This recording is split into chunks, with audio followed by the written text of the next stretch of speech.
Ukrainian President Volodymyr Zelensky has confirmed media reports that he's on his way to the United States. He's expected to meet with US President Joe Biden and to address Congress. It'll be his first trip abroad since the Russian invasion. It's thought that Washington will use the visit to announce the delivery of more advanced weapon systems to Kyiv. President Zelensky has taken every opportunity to appeal for more money, aid and military support since the start of the war in Ukraine, either when hosting world leaders in the capital Kyiv or when addressing governments and international institutions with his face appearing almost daily on multiple screens. In almost 10 months of fighting, though, he hasn't left the country until now. Zelensky is due to meet with his US counterpart Joe Biden in Washington and address Congress. It's a visit fraught with security concerns. In a letter sent by US House Speaker Nancy Pelosi on Tuesday, members of Congress were urged to be present in person on Wednesday night's session for a very special focus on democracy. The trip comes a day after the Ukrainian president's unannounced visit to the front line to meet troops in the city of Bakhmut. There, he handed out awards to soldiers and was gifted a Ukrainian flag, making this statement just moments later. The enemy is increasing its army, and our people are braver and need more powerful weapons. We will pass it on from the boys to the Congress, to the President of the United States. We are grateful for their support, but it is not enough. But Washington is one of Ukraine's biggest supporters, and what happens here now could be crucial, with US politicians preparing to vote on a spending package that includes around $45 billion in emergency assistance to Ukraine. Well, our Washington correspondent Michaela Kufner told me more about today's surprise visit. Well, as we heard from a senior official of the administration, we can expect an in-depth strategic discussion during a sit-down between President Biden and Volodymyr Zelensky, where they want to talk about the current situation, but also potential steps ahead. Very concretely, we also heard from that official there would be $2 billion worth of assistance, fresh assistance announced. And also, and that's quite key, one Patriot air defense system is due to be delivered.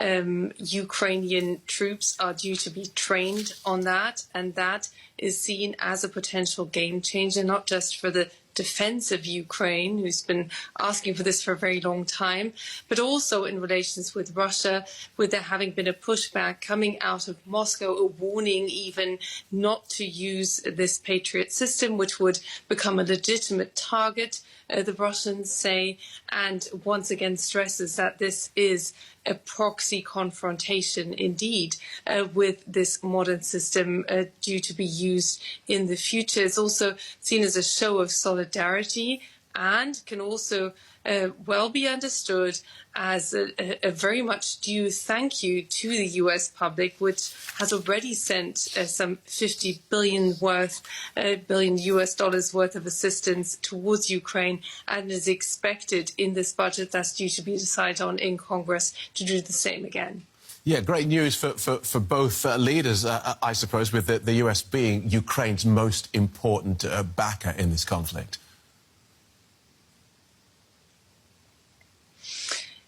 Absolutely. It's good news for Volodymyr Zelensky, but also seen as something that was very much expected in Congress. A new Congress is due to come in January. We don't expect the support overall to completely fade, but there is an element of public fatigue, despite the fact that the majority of Americans is in favor of assistance towards Ukraine, of supporting Ukraine. Whether that support will come as thick and fast as it has done over the first 10 months of conflict, that is still an open question. And that's why this budget being passed and getting Congress to pass this swiftly and decisively is so key for Volodymyr Zelensky, as much as US President Biden continuing to rally the international community, that's the terminology that's being used here, also to continue to do whatever it takes. This is the pledge by President Biden, as well as not doing anything without Ukraine, not talking over Ukraine's head, and this will be the symbolism towards Russia. Thank you for that, Michaela Kufner in Washington. All right, let's bring in our Ukraine correspondent, Max Zander, who's in Kyiv on this. Welcome, Max. How's this news being received there?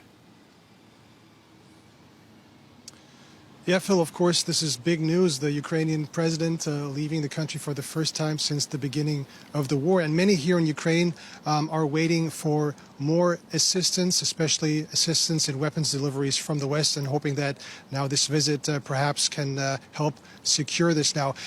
A lot of people at the same time are also asking, why is Zelensky in person traveling to the U.S.? Why is he putting himself at risk? Why is he not talking over the phone to President Biden or addressing Congress via video link, as these things have been done in the past? But disregarded this as a wider part of his strategy to boost attention for the cause, and that is to secure air defense weapons. We just heard the Ukrainians have been pushing for the Patriot system, a U.S.-made, very powerful system that could add an extra layer of security to the Ukrainian air defenses.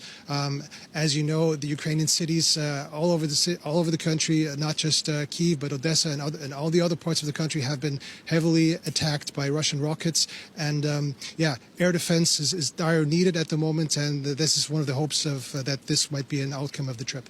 Okay, so talk us through the latest there in Kyiv and indeed in eastern Ukraine, Max. Right. So just a couple of days ago, on the night from Sunday to Monday here in Kyiv, we saw another attack with Iranian-made kamikaze drones.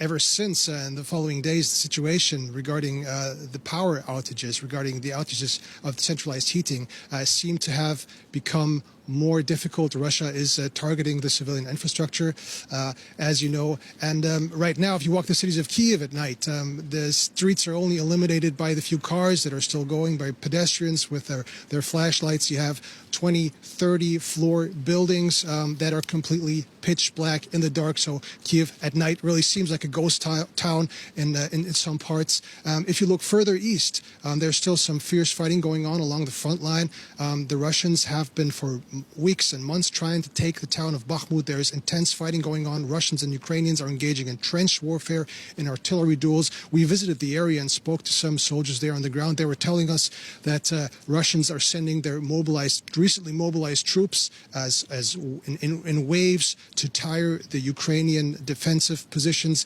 and then only to send more specialized forces later on. So there's really intense fighting that goes at a huge human cost at the moment. But not just soldiers are impacted, civilians too.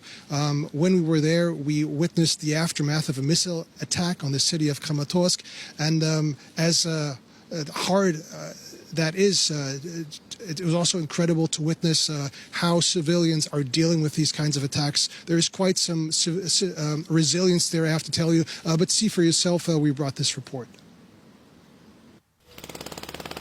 The front line is more than 30 kilometers away from this town in eastern Ukraine. But every now and then, Kramatorsk itself turns into a war zone. This is the aftermath of last night's attack. A Russian rocket landed here at about 20 minutes past midnight. Most likely a Russian surface-to-air missile was used, quite inaccurate, but at the same time, extremely powerful. Just have a look. A single round with a devastating effect.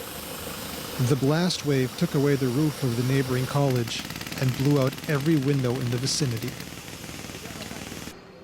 The volleyball field inside the gym, once the training ground of the Kramatorsk First League volleyball team, now covered in endless shards of glass. Power lines, too, have been destroyed. Since the beginning of fall, this has been part of the Russian strategy across the entire country. 95% of recent strikes have targeted civilian infrastructure. I don't know why they are shooting into the city, why they are trying to injure our citizens. Their aim is not to liberate anyone, as they would put it. They want to kill Ukrainians and destroy our nation.